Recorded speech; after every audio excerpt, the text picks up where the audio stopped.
welcome back to my channel. If we can get through this video without either of my dogs waking up, all good, we're good. Just got Puppy, so whenever she wakes up, it's like we have to go outside, we have to play for an hour, so I have to cram in filming and work whenever she falls asleep. So like, she just fell asleep. I just want to say before this video starts, take what I say with a grain of salt. I am not the guru of fashion and styling mistakes and I know everything. Listen, these are just mistakes that I try to avoid that work for me. So if I say something that you don't agree with, you just brush right over it. If you're just kind of feeling lost and if you're just needing some inspiration or like you kind of are stuck in a rut and then something I say might click, then I've done my job, right? So that's kind of what I'm here for, is kind of a guide, and but it's not like an end all be all, what I say goes, and then that's that. For today's video, fashion mistakes you might be making, probably don't know you are making, and hopefully this video can make your life a little bit easier. I am actually partnering up with My Theresa for this video. My Theresa is one of my favorite online fashion edits. It is a luxury e-com store. All items come either DHL or FedEx, and it's free shipping over $500. But I always know it's gonna be here within like 2 days. These items got here in 2 days, which I was shocked about. Because you know when you order something, you want that instant gratification of like, give it to me now. So it was really nice. 2 days later, the DHL guy showed up and I was like, oh, hello. They just have a really amazing edit that I know I'm gonna find some unique pieces. So I'm gonna go ahead and show you what I got and then we'll get into the video. First thing I got was this Jacquemus bag, and I have this, and I don't have this exact bag, but I have one kind of like it in white. So I got a really beautiful chocolate brown color. The second thing I got was a Saint Laurent crossbody bag. I think it's so pretty for going out, for nighttime, or even when you want to just jazz up jeans, a tee, and like a blazer or something. I think something like this is really, really cool. There we go. And I love the chain is like short, so it kind of hits you at your waistline versus down to your knees. Ryan and I have the same exact keys, and our car key, when you get in the car, it like sets to your seat standard. And so I always grab Ryan's keys and I end up driving like this far from the steering wheel. So now I have a keychain to differentiate. And it is like a mini Jacquemus bag. Look at this. How cute is that? I'll link all of this below that I got from My Theresa. I have my notes here. So we're gonna use the notes. Rule number one, and this is something that some people might disagree with, and I also kind of disagree with it when it comes to certain things, but owning too much of the same thing. I go back and forth because it's like having like a good, like multiple good white t-shirts, you know, I feel like that's kind of an exception. Or like if you wear black blazers a lot for your job, then you know you need multiple black blazers. I get that. Like, have you ever walked in your closet and you'd almost just feel like you have nothing to wear? Or you're like, oh, I've spent this much in the past couple of months on clothes, but I don't really have anything to show for it. It's because you're buying the same thing over and over, and so you feel like you don't have anything new. So if you buy like a cute little black dress, you know, you don't feel like you have a new item because you have 5 other cute little black dresses. So instead of buying that little black dress, maybe buy like a really cool pair of like wide leg jeans or something that you don't have that you've been wanting to try. That's where I was going with it. So keep that in mind next time you go shopping, or keep that in mind next time you're cleaning out your closet. You know, do I need 20 white t-shirts? Next. Okay, I think I put this in my last video, and this is, I still stand by it. It is a rule that I follow every time I get dressed, is knowing your balance. And by this I mean, if you are wearing a tight short skirt, you know, maybe don't do a crop top and cleavage. If you're wearing a tight short skirt, maybe do a crop top, but add a blazer. If you're doing, you know, low-rise tight jeans, then maybe do kind of like a flowy or something on top. So, you know, balancing out the cleavage, the midriff, and the booty. I'm more like a midriff person. I don't really like to show my booty, and I don't like to show my cleavage. So I really don't ever have a problem with like, you know, I don't like walk out the door and I'm like, oh man, I'm showing like a little bit of everything. And I even think like you could pick 2, you know, so if you want to do a crop top and cleavage, maybe do like a cool pair of like baggy or wide leg high-waisted jeans or something. And this is one of those things, like if you just love to show skin and you're like, I hit all 3 of those points every day and I'm as happy as I can be, go for it. I won't judge you. The next thing is paying attention to details. And this is kind of a broad term, but when I say that, it's like, go through your closet, what has holes, that can be fixed. I even do this with my sweatpants. Like, honestly, no big deal about like the sweatpants, like your lounge clothes, whatever, but I do feel like when you're putting on an outfit and you're going out there, if something's got a missing button, if something has a hole, you know, maybe it's time to retire it or try to get it fixed if it's something that you really love. And another thing that kind of falls into details is if you're wearing clothes that are too tight and clothes that are too big. And I know we've all been there where we try to squeeze into something that doesn't quite fit because we just love it so much, or we will swim in fabric because we love it so much. I get, even if it's from Zara, you know, I don't care if it's like a $20 pair of jeans from Zara, I will pay $20 more to get them tailored. I treat every piece of clothing in my wardrobe as if it's $500. You know, there are no price tags in my closet. I treat everything the same. If I love something, I'm going to get it and I'm going to take care of it. So make sure that you are paying attention to details. And if you're gonna buy something that doesn't quite fit and you're not gonna get it tailored, then don't waste the money on it because it's gonna sit in your closet and you're never gonna wear it. Another thing that falls under details, don't bother with things that you're constantly having to like fix or adjust. Like, I've got this one jumpsuit that I love so much, but it opens up in the chest, like there's not a tack in the middle, and I just haven't taken it to the tailor to get a tack added, and I never wear it because I'm like, oh, I don't want to fuss with it. Or if you have a top that falls down on one shoulder, or you have a pair of pants that you constantly need to pull up. It's like, those are unfortunately things that I feel like you find out after you purchase it and you wear it all day and you're like, well, oops. Those things can usually be fixed. So that kind of falls in with the tailoring as well. Because you don't look comfortable when you're out like pulling things up and pushing things down and moving things over. It's just not a way to like spend the day. The next one, I forget what number we're on. Hold on. 4 is over accessorizing or under accessorizing. I think both of them are tragic.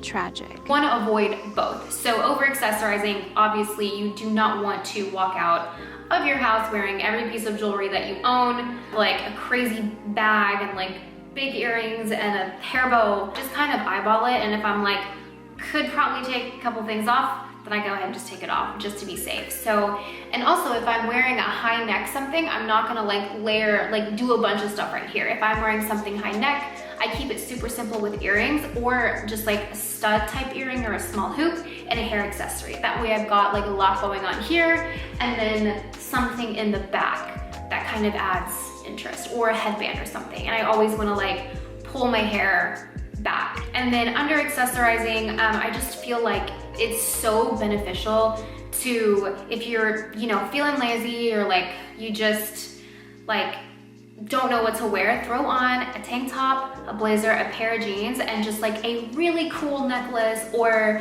like layer up the earrings and then add like a small hair accessory, or, you know, something to kind of like make your outfit pop. Like, your accessories can be the hero of your outfit if you want it to be. Because, you know, when you're wearing something so minimalistic like a blazer, jeans, and a tank, that's still like a very chic look, but just adding a couple of accessories can really make it so fashion forward and just like, whoa.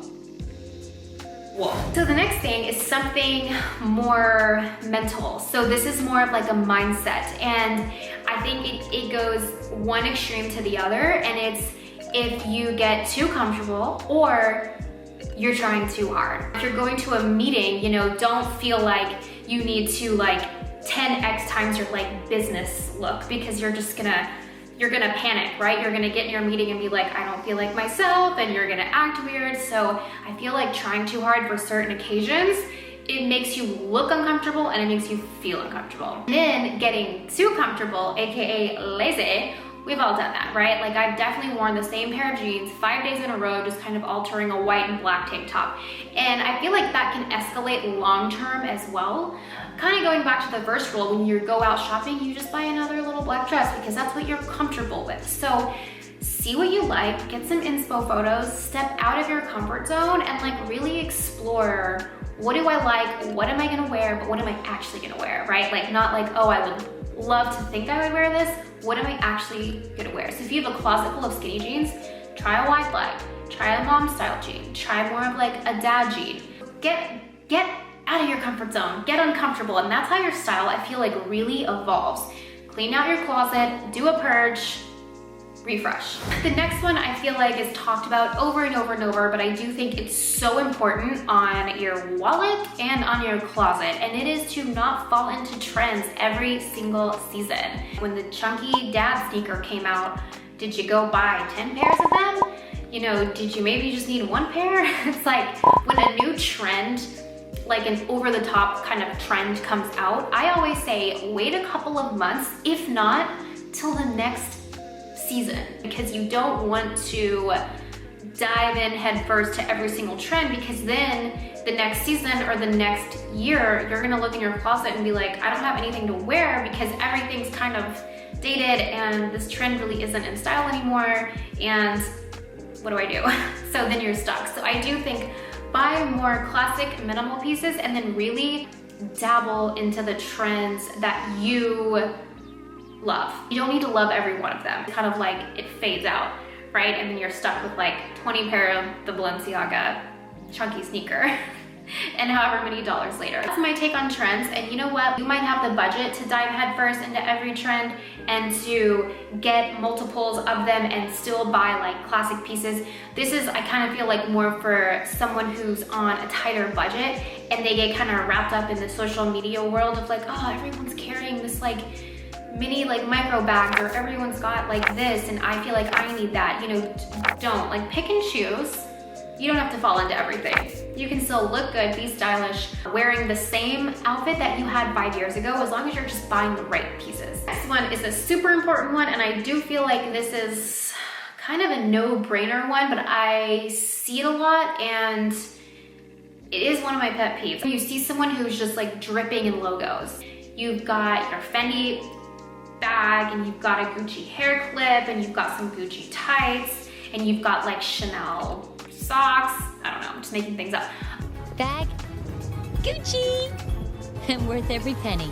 Maybe just stick to one, maximum two if it's super like low key, like the lowest of the keys. Be subtle about your luxury items, be subtle about the things that have like tons of logos on them, and don't feel the need to show people that like, oh yeah, I have all of these things with all of these logos on them. The more subtle, the better. So wear just, you know, a nice basic outfit, logo bag here, logo hair accessory here, pick one. You don't need both. And the last thing is don't stick too hard to a theme. You know, if you've got on this really beautiful like black dress and it's flowy and you don't feel like you need to wear like a pretty sandal with it or a strappy heel, throw on a sneaker, like mix it up. Obviously this depends on where you're going. I am not telling you to wear sneakers to the office. You know, wear a matching suit with like a pair of Converse or something. I mean, mix it up. Wear jeans, a tank top, a bucket hat with a pair of strappy heels. So definitely don't feel like you need to stick to one thing and just roll with it. And I also feel don't stick to one thing and roll with it when it comes to your personal style. So, you know, if you are like girly and you love dresses, like throw in some, you know, masculine oversized blazers, you know, throw in some wide leg jeans, and you can really mix and match your girly pieces with these kind of unexpected pieces that maybe you wouldn't find in your closet. I think we often look at pieces as one versus how is it gonna fit in with the family, meaning everything else in your closet. So definitely kind of take a step back and say like, okay, I'm uncertain about this item, but how will it look? How will it look in my closet with everything else and on my body, styled with things that I already have? So, you know. So that's all I got for this video. And honestly, I could probably make 4 more of these videos because my list was like this long and I narrowed it down so the video wouldn't be crazy long, but you know, that's more editing. This is like 2 hours of editing. So I wanted to make it kind of short, but still informative. So if you want a part 2, let me know. All my Theresa items, plus a few other things that I kind of have on my wish list, will be linked below. And if you are feeling kind of like if this is your first luxury purchase or you're not used to buying, you know, luxury items, all My Theresa purchases are insured against theft and accidental damage. So your item is very secure, it's yours. And I had so many people ask me this on my last video, so I'm just gonna go ahead and answer it.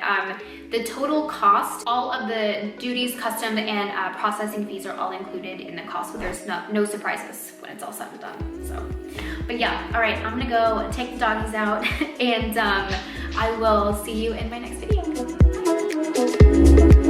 Bye.